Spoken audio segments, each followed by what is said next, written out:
Welcome to the AHNEWSTV. We are talking about something that affects millions of people across England: hospitals, doctors, and the future of healthcare. Resident doctors have voted to renew their right to take strike action for another 6 months. This decision comes after years of pay disputes, staff shortages, and growing pressure on the NHS. The government says it wants to avoid more strikes, while doctors say they have reached a breaking point. So what is really going on, and what happens next? Let us break it down together. Now, before we get into the politics and the numbers, let us take a step back. Many people at home hear the words resident doctors and strikes, but they might not fully understand what that means. These are doctors who are often early in their careers.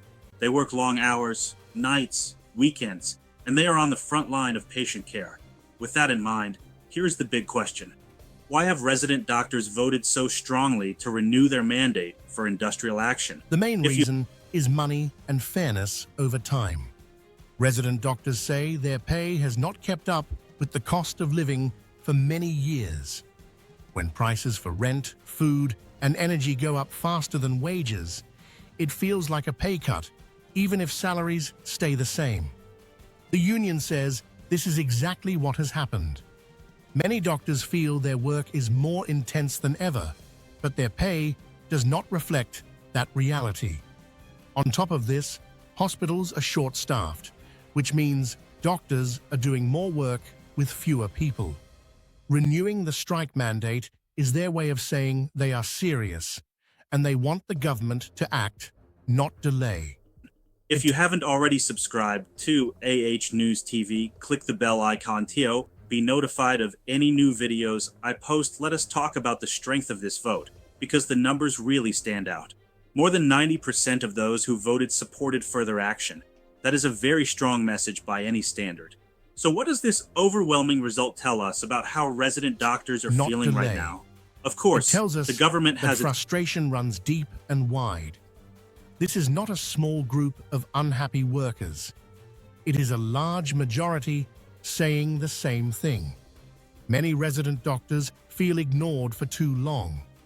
They believe polite talks and promises have not led to real change. The high vote shows unity, which is important in any dispute. It also sends a clear signal to the government that this issue will not simply fade away. Doctors feel they have reached a point where standing together is the only way to be heard. Of course, the government has its own side of the story. Health Minister Wes Streeting has said he wants to avoid more strikes in 2026. Officials also point out that resident doctors have received nearly a 30% pay rise over the past 3 years. So the question many people are asking is this: why is there still a dispute if pay has already gone up? Now we come to what happens next. This is where the idea of real terms pay comes in. While pay has risen, doctors say it still does not make up for many years of losses before that. Inflation has been high, so the extra money does not go as far as it sounds on paper.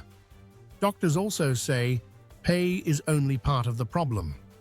They want more training posts and better working conditions. Without enough doctors, the pressure stays high and burnout continues. From their point of view, the pay rise is a step, but not the solution. Now we come to what happens next. The union says the government has no choice but to reach a deal, while the government says talks are ongoing and constructive. Patients are watching closely and hoping services are not disrupted again. So here is the final question. What are the chances of avoiding more strikes? And what would a fair deal need to include? Avoiding strikes is possible, but only if both sides move quickly and honestly. A fair deal would likely include clearer plans to protect pay from inflation in the future. It would also need commitments to train and hire more doctors, so the workload is shared more fairly. Trust is a big issue here. Doctors need to believe that promises will turn into action. If talks drag on without results, strikes become more likely. But if an agreement shows real progress, many doctors would prefer to stay at work and focus on patient care. That's all from us for now. You're watching News TV. Stay informed, stay curious, and we'll see you next time.